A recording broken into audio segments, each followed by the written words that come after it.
Joyeux 25e anniversaire au dîner de cons. Le 15 avril 1998 sortait l'une des comédies en passe de devenir un symbole du patrimoine cinématographique français. La combinaison de gags et de scènes cocasses devenues cultes était au programme du long métrage signé Francis Weber. Un résultat digne de ce nom toutefois obtenu au prix d'un dur labeur. Invité sur le plateau de C'est à vous en septembre 2021, Thierry Lhermitte, dans la peau de Pierre Brochand, l'orgueilleux éditeur parisien, est revenu sur son expérience de tournage et sur l'exigence du réalisateur. C'était dur. Parce que Francis Weber, il veut entendre ce qu'il a écrit. Moi je n'étais pas habitué à ça. J'ai beaucoup souffert, mais j'ai beaucoup appris, a-t-il expliqué après avoir exprimé sa fierté d'avoir participé à ce projet. Ça me touche, mais ça touche surtout Francis Weber à juste titre. Franchement, si est-il lui le chef d'orchestre de ce chef-d'œuvre de culture populaire, a-t-il assuré à Anne-Elisabeth Lemoine. Un point de vue rejoint par celui qui lui donnait la réplique dans la peau de Juste Leblanc. Le 8 avril dernier, Francis Huster était convié dans l'émission de Sophie Davant, ravi de vous rencontrer. Grande adepte du film, l'animatrice a interrogé le comédien sur la scène du fou rire lorsque Juste Leblanc découvre que François Pignon est le con choisi par Pierre pour participer au dîner hebdomadaire. Restée dans les annales, elle n'a pourtant pas été simple à vivre pour les acteurs, c'était la première prise.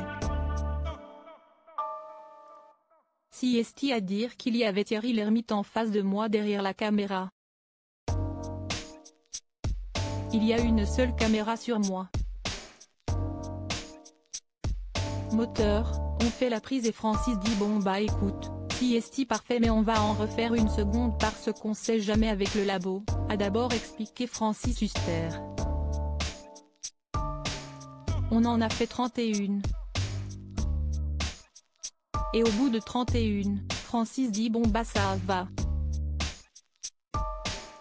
Non mais je voulais juste voir si t'allais en louper une mais toute façon on prend la première.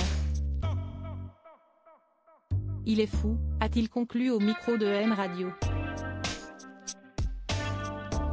Le dîner de cons, succès au box-office. Les péripéties d'un passionné de miniatures en allumettes, campé par Jacques Villeray, auront su séduire le public. En effet, le dîner de cons n'est autre que le plus gros succès au box-office de Francis Weber.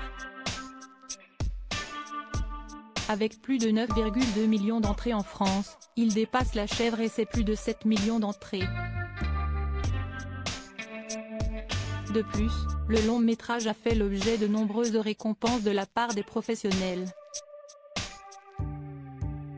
En 1999, le dîner de cons a raflé 3 distinctions au César dont celle du meilleur acteur pour Jacques Villeray, du meilleur acteur dans un second rôle pour Daniel Prévost et du meilleur scénario original pour Francis Weber. Finalement l'exigence du réalisateur lui aura valu l'excellence. Joyeux anniversaire au dîner de cons. Article écrit en collaboration avec 6 Médias. Crédit photo, Bruno Weber.